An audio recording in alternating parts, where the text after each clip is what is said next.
నమస్తే, welcome to LJ news. వార్తల ముందుగా ముఖ్యాంశాలు చూద్దాం. కేసీఆర్ పని అయిపోయింది, కారు షెడ్డుకే రేవంత్.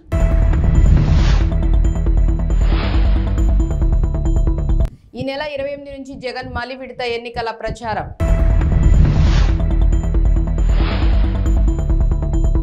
ఈ నెల 29న తెలంగాణలో జేపీ నడ్డా పర్యటన.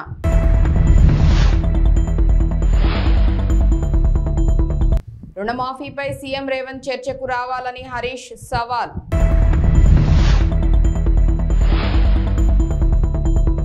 టీటీడీకి చెందిన 2000 నోట్ల మార్పిడికి ఆర్బీఐ అంగీకారం.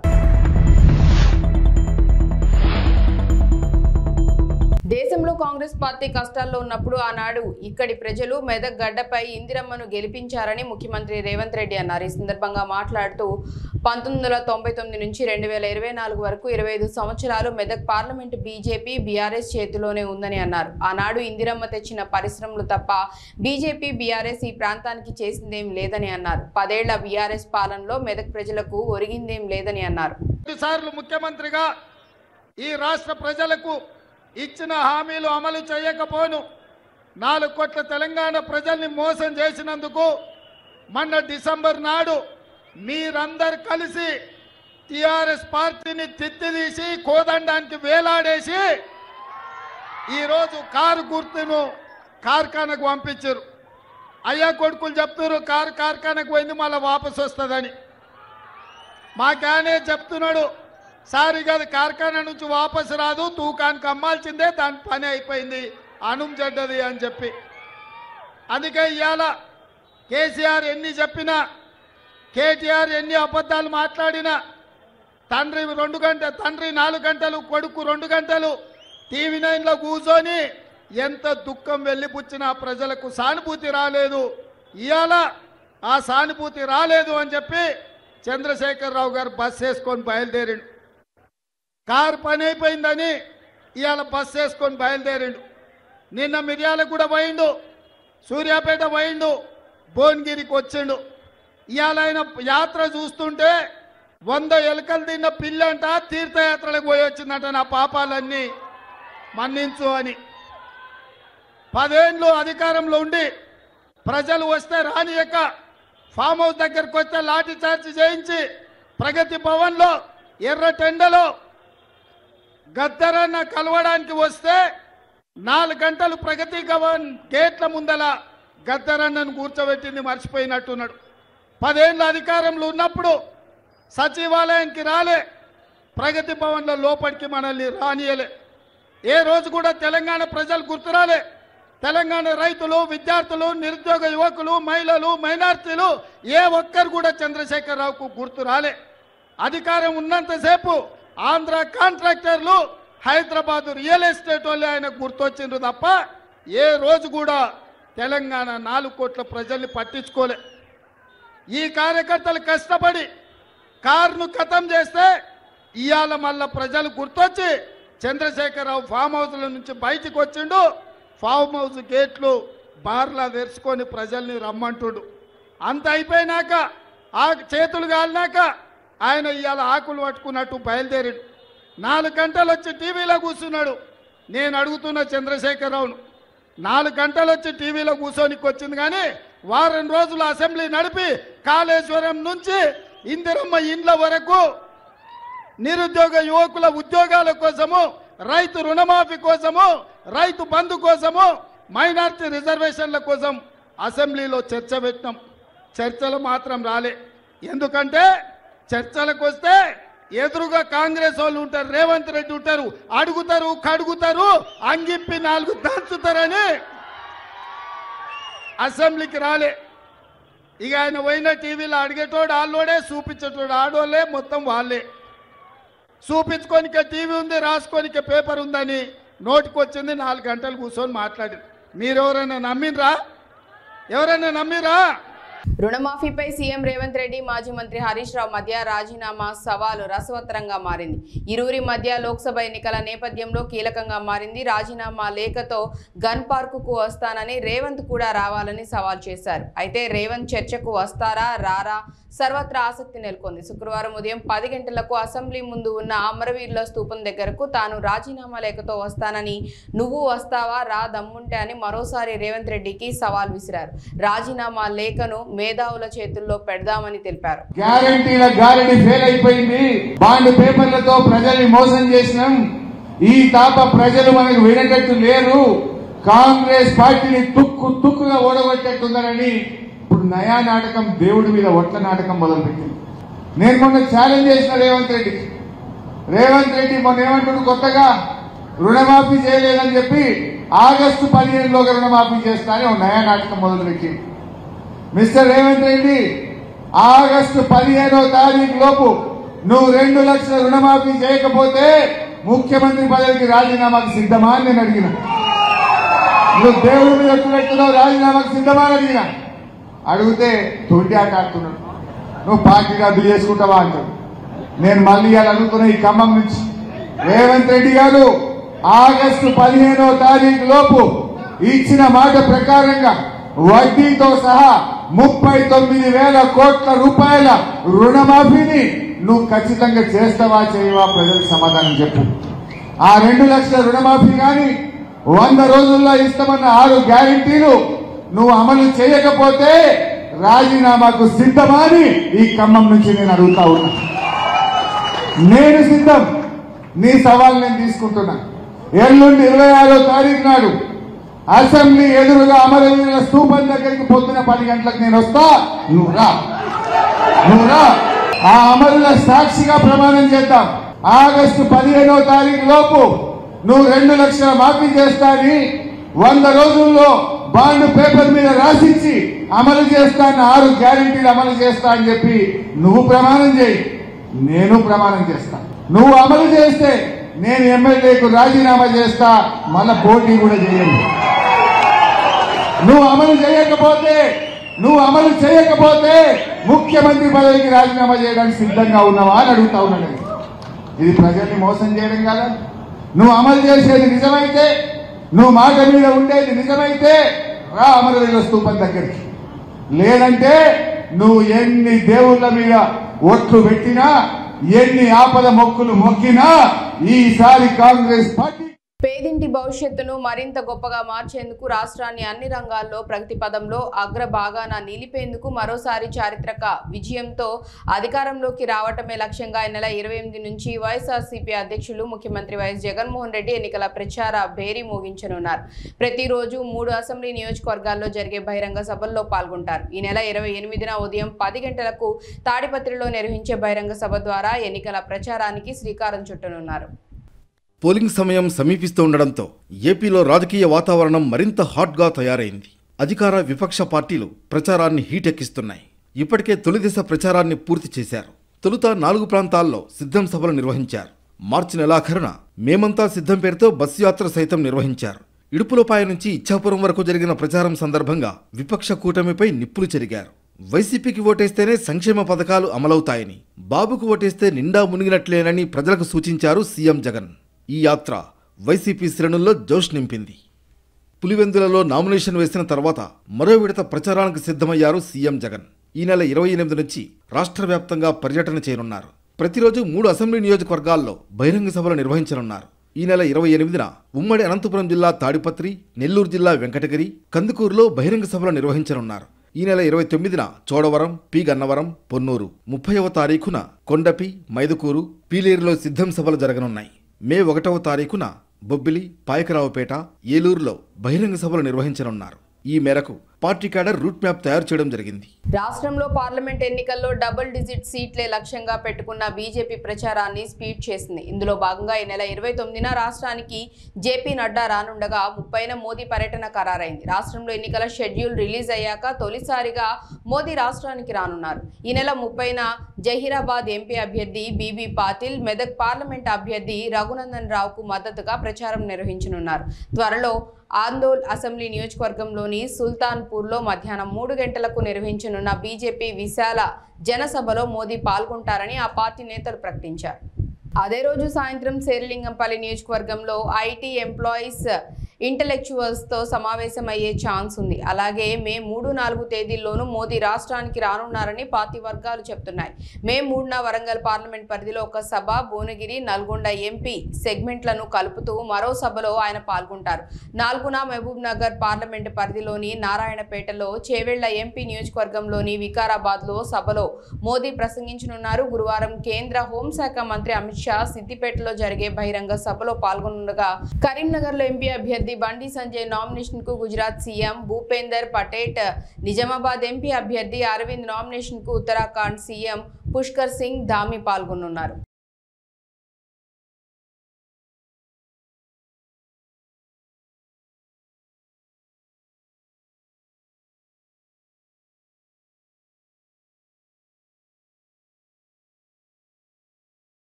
కరీంనగర్ ప్రభుత్వ మహిళా డిగ్రీ కళాశాలకు కేంద్ర ప్రభుత్వం అటానమస్ హోదా కల్పించనుంది. కరీంనగర్ ప్రభుత్వ మహిళా డిగ్రీ కళాశాలకు అటానమస్ హోదా కల్పించాలని కోరుతూ ఫిబ్రవరి 16న ఎంపీ బీజేపీ జాతీయ ప్రధాన కార్యదర్శి బండి సంజయ్ కేంద్రానికి లేఖ రాశారు. బండి సంజయ్ లేఖపై కేంద్రం స్పందించింది.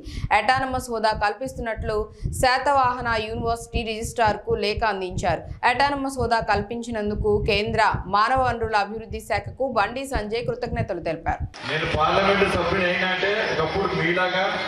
ఇదే సైన్స్ కాలేజీలో కానీ ఆర్ట్స్ కాలేజీలో చదువుకున్న తర్వాత అనేక సమస్యల మీద అవగాహన ఉంటుంది. ప్రభుత్వ కళాశాలలో చదువుకునే విద్యార్థులందరూ కూడా సమస్యల మీద అవగాహన ఉంటుంది. నేను ప్రభుత్వ కళాశాలలో చదువుకునే వాటి నేను ఎంపీ అయ్యాను. ఒక పార్లమెంట్ సభ్యుడిగా ఏ సమస్య వచ్చినా, ఏ ఇబ్బంది వచ్చినా ఈ కళాశాల సమస్యల మీద ఒక అవగాహనతోనే తప్పకుండా పరిష్కరించే ప్రయత్నం చేస్తాను. కలియుగ ప్రత్యక్ష దైవం తిరుమల శ్రీ వెంకటేశ్వర స్వామి వారి దర్శనానికి ప్రతిరోజు వేలాది మంది భక్తులు తరలి వస్తుంటారు. ఇక ప్రతిరోజు కోట్లాది రూపాయలు శ్రీవారికి హుండీలో సమర్పించుకుంటారు భక్తులు. అయితే ఆర్బీఐ 2000 నోట్లను రద్దు చేసిన తర్వాత కూడా శ్రీవారి హుండీలో ఆ నోట్లను వేస్తూనే ఉన్నారు భక్తులు. దీంతో ఆర్బీఐతో నోట్ల మార్పిడి కోసం ప్రయత్నాలు మొదలుపెట్టింది టీటీడీ. ఎట్టకేలకు 2000 రూపాయలు మార్పిడిలో టీటీడీ ప్రయత్నం ఫలించింది.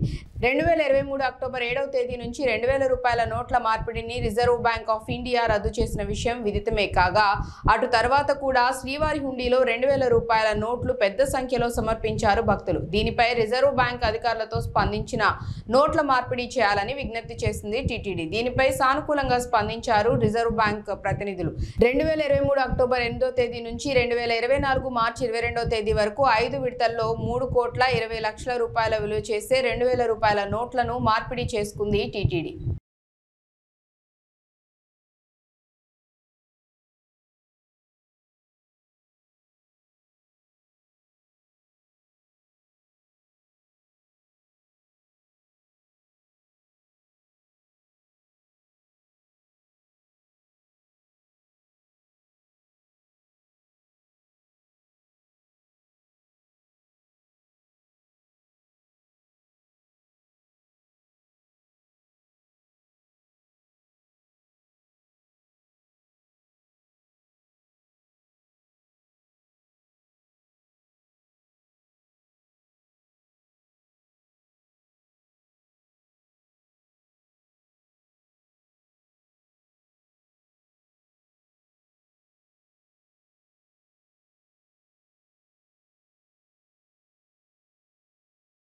తెలుగు రాష్ట్రాల్లో ఎండలు మండిపోతున్నాయి. రికార్డు స్థాయిలో ఉష్ణోగ్రతలు నమోదవుతున్నాయి. పలు జిల్లాల్లో ఉష్ణోగ్రతలు 45 డిగ్రీలకు పైమాటే.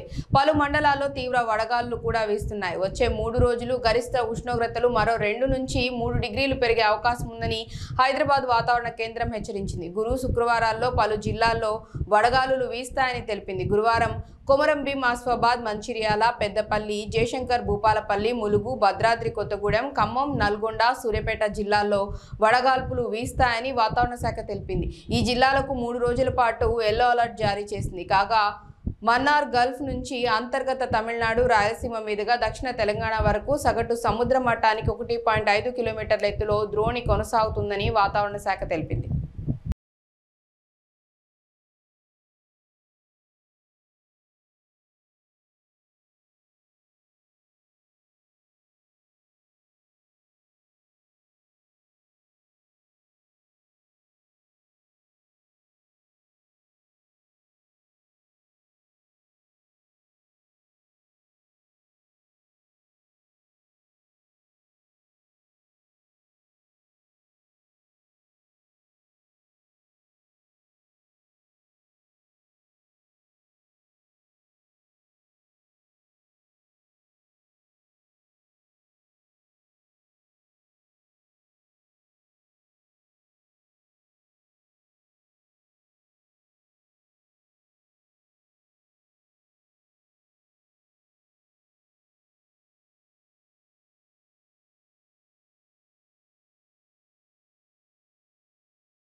ఐపీఎల్లో రికార్డు స్కోర్తో అదరగొడుతున్న సన్ రైజర్స్ హైదరాబాద్ జట్టు ఓటమి మూటగట్టుకుంది.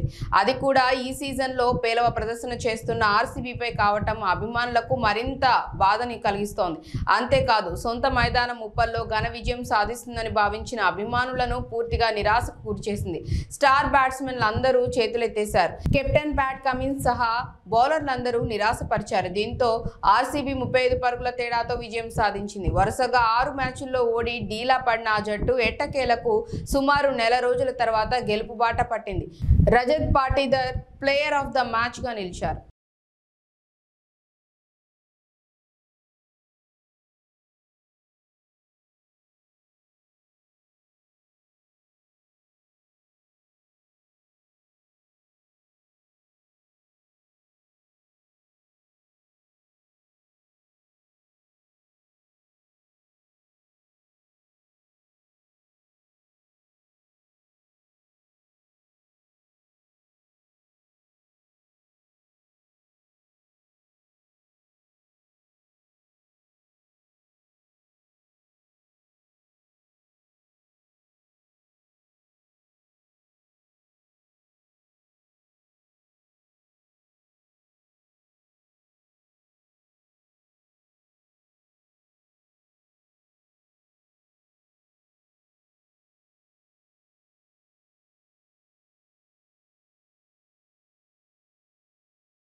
ఎన్నికల్లో గాజువాక నియోజకవర్గంలో కూటమి గెలుపును ఎవరూ ఆపలేరని నియోజకవర్గ అభివృద్ధి పల్లా శ్రీనివాసరావు అన్నారు. పాత గాజువాక పార్టీ కార్యాలయంలో మాట్లాడుతూ తాను నామినేషన్ కార్యక్రమానికి వెళ్తున్నప్పుడు ప్రజలు స్వచ్ఛందంగా తరలి వచ్చారని వారందరికీ కృతజ్ఞతలు తెలియజేస్తున్నామని అన్నారు. విశాఖ జిల్లాకు ఏం చేశారని వైసీపీ వాళ్లు ఓట్లు అడుగుతున్నారని ప్రశ్నించారు.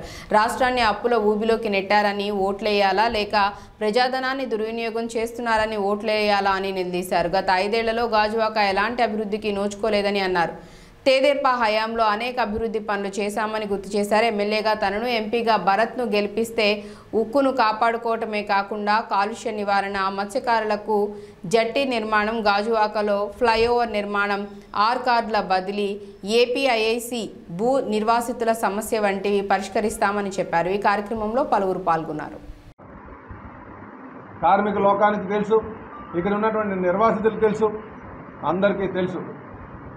ఏ ప్రైవేట్ ఇన్వెస్టర్ రావాలన్నా, ఏ ప్రైవేట్ వ్యక్తి అయినా స్టీల్ ప్లాంట్ కొనాలి అంటే అక్కడ దానికి స్టేట్ గవర్నమెంట్ ఒక సహాయ సహకారాలు కావాలి. అందుకే కేంద్ర ప్రభుత్వం అమ్మేస్తానంటే కొనడానికి రాష్ట్ర ప్రభుత్వం సహాయ సహకారాలు లేకుండా నిన్న జరిగినటువంటి నా నామినేషన్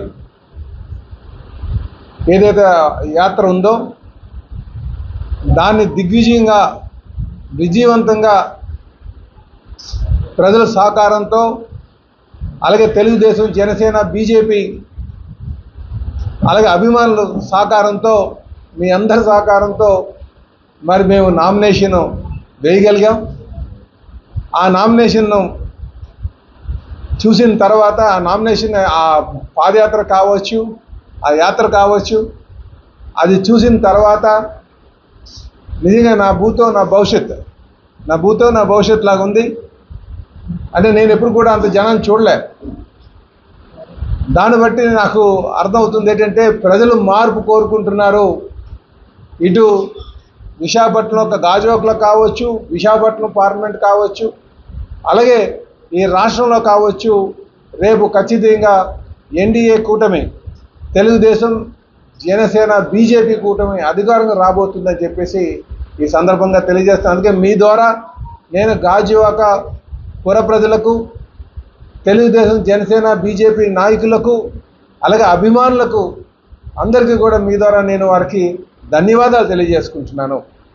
నేను నా మీద భరోసాగా పెట్టి అంతమంది మరి స్వచ్ఛందంగా పాల్గొని సుమారు 3 గంటల పాటు ఆ మండు టెంట్లో మాతో పాటు అక్కడ నామినేషన్ ఫైలింగ్ కోసం వచ్చినందుకు వారందరికీ కూడా నేను పేరు పేరున ధన్యవాదాలు తెలియజేస్తున్నా.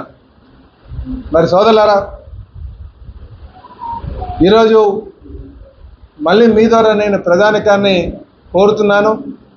గడిచిన 15 సంవత్సరాలుగా మేము ఎప్పటి నుంచో ఉన్నాం. చెప్పాలంటే మా నాన్నగారు 71, 72లో సర్పంచ్ అయ్యారు.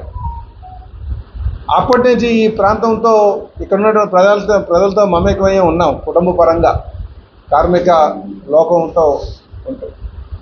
కానీ నేను ప్రత్యేకంగా 2009 నుంచి మరి నియోజకవర్గంలోనే ఉంటూ ఇక్కడ ఉన్నటువంటి సాధక బాధలు తెలుసుకొని మరి అప్పుడు నాకు 2014లో నాకు శాసనసభ్యుడిగా అవకాశం కల్పించారు.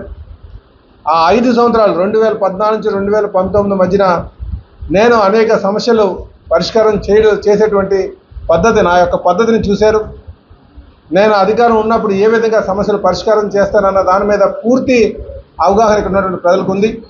అలాగే అధికారం లేనప్పుడు నా పోరాట పటిమం ప్రజలతో మమేకమై ప్రజాపక్షాన్ని నించొని ప్రభుత్వం చేసినటువంటి ప్రజా వ్యతిరేక విధానాలపైన మేము పోరాటం చేసినటువంటి తీరు కూడా ఇక్కడ ఉన్నటువంటి ప్రజానికి తెలుసు. కనుక నేను గత 15 సంవత్సరాలుగా గాజువాక నియోజకవర్గంలోనే ఉండి అనేక సమస్యల పరిష్కారం పట్ల లేకపోతే పోరాటం చేసిన విషయంలో కావచ్చు, నాకు నా నైజం ఇక్కడ ఉన్నటువంటి ప్రజానికానికి తెలుసు. కనుక మళ్ళీ నాకు అవకాశం కల్పిస్తారనే నమ్మకం ఉందని చెప్పి ఈ సందర్భంగా నేను తెలియజేస్తున్నా. ఈరోజు ఇక్కడికి వచ్చినందుకు గాను మీ అందరికీ కూడా నేను ప్రెస్ సోదరులందరికీ పేరు పేరున నేను నమస్కారాలు తెలియజేసుకుంటాను.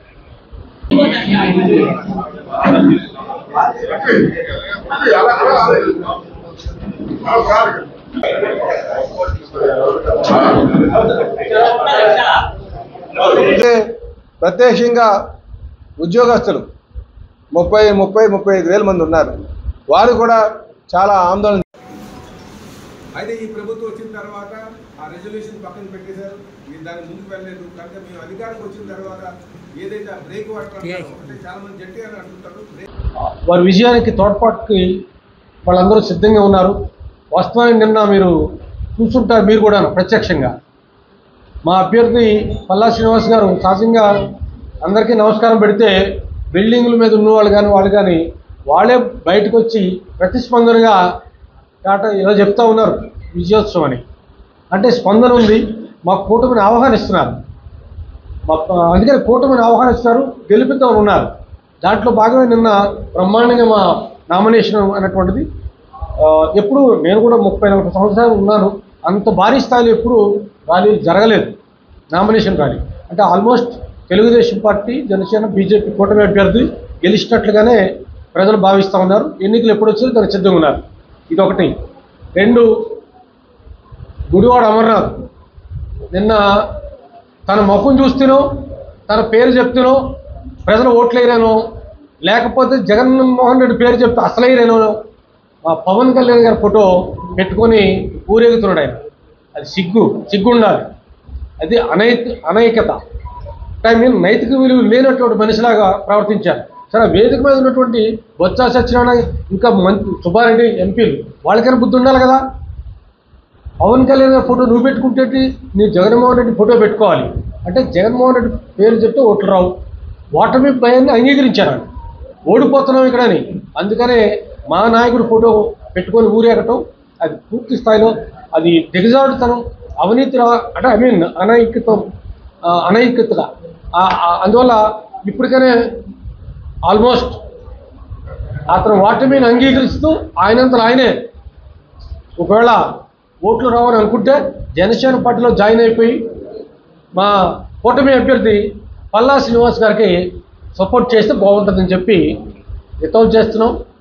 2, ఇక మా పార్టీ జనసేన పార్టీ శ్రేణులు పూర్తి స్థాయిలో మా అధ్యక్షుడు పవన్ కళ్యాణ్ గారు ఆదేశం మేరకు పల్లా శ్రీనివాస్ గారు కూటమి అభ్యర్థిగా గెలవడానికి కావాల్సినటువంటి శ్రమ ఏ మేరకు తీసుకోవాలన్నా తీసుకోవడానికి సిద్ధంగా ఉన్నాం. అందరం కలిసి పనిచేస్తాం. 2 ఎంపీ అభ్యర్థులు కూడా గెలిపించుకుంటాం. ఎందుకు అంటే ఇందులో ఒక అర్థం ఉంది. పని చేయాలని తపన నాయకుడు కావాలని ప్రజలు కోరుకుంటారు. అవినీతి ఆరోపణలు మచ్చలేనటువంటి మనిషి కావాలని కోరుకుంటారు. మా అభ్యర్థికి అవినీతి మచ్చలైతే లేవు, ఉంటే పుట్టుమచ్చలు ఉండదు తప్ప. మిగతా మా మీద పోటీ చేస్తున్న అభ్యర్థి అమర్నాథ్కి తనకు పూర్తిగా అవినీతి మరకలే ఉన్నాయి. పూర్తిగా మొక్కు చూస్తున్న అవినీతి మరకలతో ఆయన తిరుగుతూ ఉన్నాడు. అందుకనే మా అభ్యర్థిని ఎమ్మెల్యేగా గెలిపించుకోవాలని ప్రజలు చూస్తున్నారు. రాష్ట్రాన్ని 10 ఏళ్లు పాలించి ప్రజాధనాన్ని దుర్వినియోగం చేసిన బీఆర్ఎస్ పార్టీని ప్రజలు నమ్మొద్దని కాంగ్రెస్ పార్టీ సీనియర్ నాయకులు రైతు ఆత్మహత్యల నివారణ సంఘం రాష్ట్ర అధ్యక్షులు జంజిరాల రాజేష్ అన్నారు. ఈ సందర్భంగా మాట్లాడుతూ కాంగ్రెస్ అధిష్టానం సమిష్టి నిర్ణయం మేరకు ఖమ్మం పార్లమెంట్ అభ్యర్థిగా రఘురామ్ను ఎంపిక చేయడం పట్ల జంజిరాల హర్షం వ్యక్తం చేశారు. రాష్ట్రంలో 17కు 17 ఎంపీ స్థానాలను కాంగ్రెస్ ప్రభుత్వం కైవసం చేసుకోబోతోందని ఆశాభావం వ్యక్తం చేశారు. ఖమ్మం పార్లమెంటు అభ్యర్థిగా ఖమ్మం జిల్లా వాసి రామ్ సాయం సురేందర్ రెడ్డి గారు, వారి యొక్క కుటుంబం కాంగ్రెస్ పార్టీకి ఎన్నో సంవత్సరాల నుంచి సేవలు అందిస్తున్నటువంటి వారు, వారి తనయుడు అయినటువంటి రామ్ సాయం రఘురామరెడ్డి గారిని అధిష్టానం ఎంపిక చేసింది.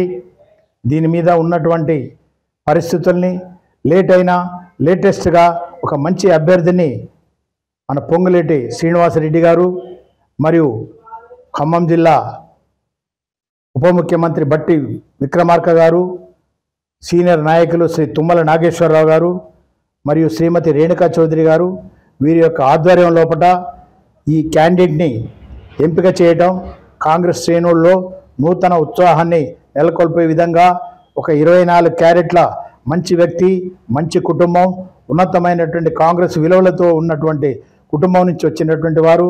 వీరి ఎంపిక పట్ల సర్వత్రా కాంగ్రెస్, యువజన కాంగ్రెస్, మహిళా కాంగ్రెస్, సేవాదల్, కిసాన్ సెల్ అందరూ కూడా చాలా సంతోషంగా ఉన్నారు. ఎందుకనంటే ఖమ్మం జిల్లా కానివ్వండి, వరంగల్ జిల్లా కానివ్వండి, ఉమ్మడి ఖమ్మం జిల్లాలో కూడా వీరి యొక్క రామ్ సహాయం వాళ్ళ యొక్క దానకరణం లోపల లబ్ధి పొందినటువంటి వారు. అలాంటి కుటుంబం నుంచి ఒక మంచి వ్యక్తి ఇవాళ పార్లమెంటుగా ఎంపిక చేశారు. వీరందరి గెలుపు అత్యధిక మెజారిటీలో గెలిపించేటువంటి కార్యక్రమంలో మేమంతా ముందుంటామని చెప్పేసి కాంగ్రెస్ శ్రేణులు అందరూ కూడా ఉదయం నుంచి ఫోన్ చేసి మాట్లాడుతున్నారు.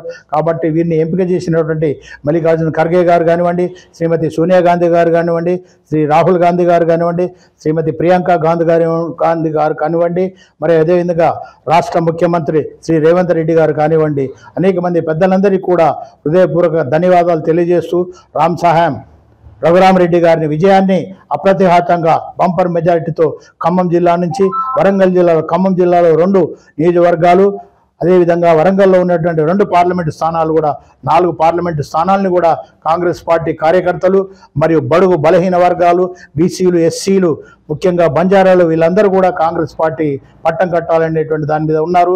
చేసినటువంటి పనులు చెప్పుకోలేనటువంటి బీఆర్ఎస్ అభ్యర్థి నామా నాగేశ్వరరావు గారు కానివ్వండి, అదేవిధంగా ఉన్నటువంటి ఎంతోమంది పార్టీలు బీజేపీ పార్టీ అని చెప్పేసి వస్తున్నారు. వాళ్ళు 10 సంవత్సరాలు చేసిన అభివృద్ధి కార్యక్రమాలు చెప్పకుండా కేవలం జై శ్రీరామ్ అని చెప్పేసి పేరుతో ఉంటున్నారు.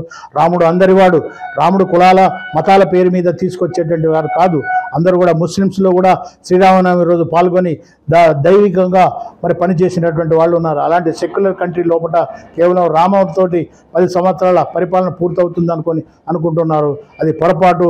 కానీ రాముడు అందరివాడు, అందరికీ కావలసినటువంటి వారు. త్రేతాయుగం నుంచి ఇప్పటి వరకు కొన్ని వేల సంవత్సరాల నుంచి కూడా ప్రతి గ్రామంలో గాంధీ గారి విగ్రహం ఉంది, ప్రతి గ్రామంలో రాముడి విగ్రహం ఉంది. ఇవాళ కొత్తగా రాముడు పరిచయం చేసేటువంటి పరిస్థితి తీసుకురాకుండా మీరు చేసినటువంటి అభివృద్ధి కార్యక్రమాలు ప్రజల ముందు ఉంచండి. మేము ఇది చేశాం, మీరు మళ్ళీ పట్టం కట్టండి అని. 2 సంవత్సరాలు 10 సంవత్సరాలు ఏలినటువంటి మీరు సామాన్యుడు బతకలేని పరిస్థితుల్లో పెట్రోల్ డీజిల్ రేట్లతోటి మమ్మల్ని తినడానికి తిండి లేనటువంటి పరిస్థితుల్లో మేము ముందుకు పోతున్నామని చెప్పేసి, కాబట్టి ఇలాంటి చౌకబారు మాటలు మాట్లాడవద్దని చెప్పేసి ఉత్తముడైనటువంటి రఘురామరెడ్డి ద్వారా మరి తెలంగాణలో కూడా కాంగ్రెస్ పార్లమెంట్ సీట్లు, అత్యధిక సీట్లు మా ముఖ్యమంత్రి రేవంత్ రెడ్డి గారు చెప్పినట్టు 17కు 17 సీట్లు కాంగ్రెస్ కైవసం చేసుకుంటుంది. రాహుల్ గాంధీ జూన్ 9వ తారీఖు నాడు ప్రమాణ స్వీకారం చేస్తారు ప్రధానమంత్రిగా అని చెప్పేసి మేము విజ్ఞప్తి చేస్తూ ప్రజల్ని కోరుకుంటున్నాను, మనవి చేసుకుంటున్నాను. జై కాంగ్రెస్, జై రాహుల్ గాంధీ.